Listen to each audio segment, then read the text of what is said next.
CNN, BBC, France, 24. I'm watching you all. I'm recording every lie. I'm archiving every distortion.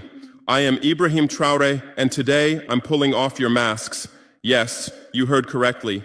I, whom you call a young military junta leader, whom you brand as a dangerous radical, whom you serve up as an anti-Western dictator, am now telling you the truth. And this time you cannot turn off your microphones. This time you cannot turn away your cameras. This time your editors cannot cut this speech, because the world you monopolize no longer exists, because millions will hear these words now, without passing through your filters, without being subjected to your distortions, without being muddied by your lies. I am 34 years old. Every day of my life, I grew up with your lies. As a child, I would watch Africa on television. Always the same images. Children with flies, dry lands, weapons, death. This is Africa, they told us. This is what Africa is.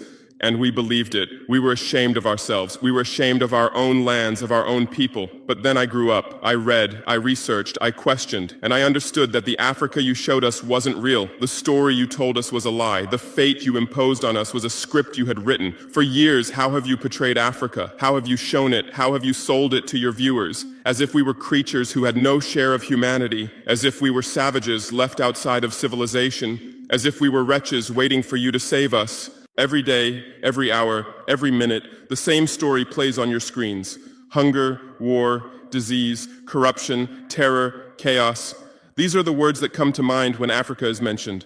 In your Africa dictionary, there are no other words. No hope, no success, no development, no resistance, no honor, no pride, no victory. So I ask you, New York Times, Washington Post, Guardian, Le Monde, have you ever made Africa's successes your headlines? How many times have you written about Rwanda's technology miracle? How many times have you shown Ethiopia's reforestation project? How many times have you praised Botswana's democratic success? How many times have you described Kenya's entrepreneurial ecosystem? No, because these don't fit your scenario. Your Africa cannot be successful. It cannot, because then how will you legitimize your exploitation? If it's not in need of help, how will you intervene? If it's not backward, how will you look down on it? Have you ever asked yourselves, has any editor sitting at their desk, any news director in a meeting, any columnist at their keyboard ever thought, why are the people of the world's richest lands poor? Here are the numbers for you, real numbers. Africa owns 70% of the world's cobalt reserves. Your cell phone, your computer, your electric car won't work without cobalt. This cobalt comes from Congo, but Congolese can't afford cell phones. Africa owns 90% of the world's platinum reserves. Catalytic converters, electronic devices, medical implants, they all need platinum. This platinum comes from South Africa, but South Africans are crushed by unemployment. Africa provides 30% of the world's gold production. Mali, Burkina Faso, Ghana, Tanzania. Gold flows like rivers from our lands, but our people swim in poverty. Africa supplies 65% of the world's diamond production. Botswana, Angola, Congo, Sierra Leone, billions of dollars worth of diamonds are extracted, but our miners live on $1 a day. Africa owns 35% of the world's uranium reserves. Niger, Namibia, South Africa. Nuclear plants run on our uranium. Paris lights burn with our uranium, but our villages have no electricity. And you still ask, why is Africa poor? No, the right question is, how was Africa kept poor while being so rich? Here's your answer. Colonialism didn't end. It changed shape. You used to come and occupy our lands. Now you come and establish companies. You used to take by force. Now you make agreements. You used to rule with the whip. Now you rule with credit.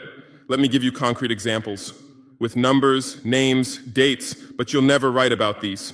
Glencore, Swiss-based mining giant, extracting cobalt in Congo. 2022 revenue, $256 billion. Tax paid to Congo, $500 million. That's 0.2%. Is this justice? Rio Tinto, British-Australian mining giant, extracting bauxite in Guinea, 20 million tons annually. What's left for Guinea? Environmental pollution and cancer. Total, now Total Energies, French oil giant, extracting oil in Angola, Nigeria, Congo. 2022, profit, $36 billion investment in Africa, dirty pipelines, Anglo-American, founded in South Africa but now in London. Diamonds, platinum, iron, taking everything. What it left in South Africa, 6 million unemployed miners. And these are just the tip of the iceberg. What about the invisible, the secret deals, the offshore accounts, the transfer pricing tricks? Every year, $88 billion in illegal money flows out of Africa. Who writes about this? Every year, $45 billion in aid comes to Africa. Everyone writes about this, but no one says Africa is not the continent receiving aid, it's the continent giving aid.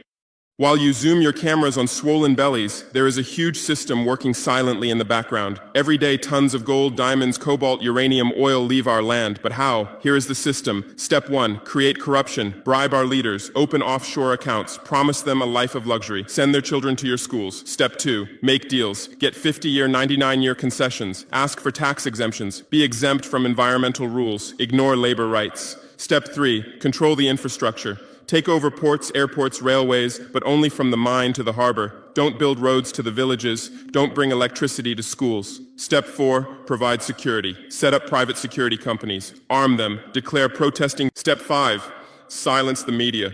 Buy local journalists. Suppress opposing voices. Serve internal unrest news to international media. And this is how the system works. It's been working like this for 100 years, and you don't see this system. You don't want to see it, because you're part of this system too. Who are the biggest advertisers of New York Times, CNN, BBC, oil companies, mining companies, arms companies, pharmaceutical cartels, the companies that exploit Africa? You live on their money, you defend their interests, and what I'm about to tell you might cost me my life, but it's no longer time to be silent. France's system in Africa is the CFA franc. 14 African countries still use French colonial currency. 50% of these countries' central bank reserves sit in the French treasury. France applies negative interest to this money, so we pay France to use our own money.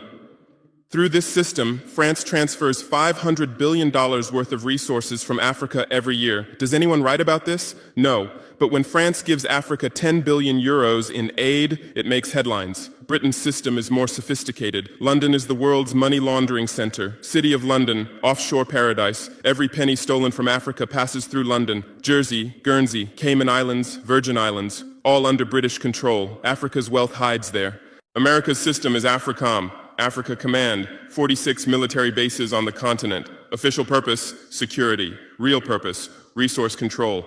Drones in our airspace every day, listening devices everywhere. They say fighting terrorism, but it's not terrorists. It's people's leaders who are targeted. China is the new player, says win-win, builds infrastructure, gives credit, but in exchange for what? 99-year port concessions, mining rights, agricultural lands, debt-trap diplomacy, ask Sri Lanka, ask Zambia, and you write about none of this. Why? Because you're not free press. You're corporate press. Your bosses are billionaires. Jeff Bezos bought Washington Post. Why? For love of journalism? Rupert Murdoch's media empire, Fox News, Wall Street Journal, The Sun, The Times, all from the same hand, all giving the same message. West is good, others are bad. Carlos Slim is the largest shareholder of New York Times, Mexican billionaire. Where's his wealth from? Monopolized telecommunications, got rich off Latin America's back, now controls America's most respected newspaper. And you claim to do independent journalism? Who are your editors? Which schools did they graduate from? Harvard, Yale, Oxford, Cambridge? Always the same elite schools, always the same worldview, always the same prejudices.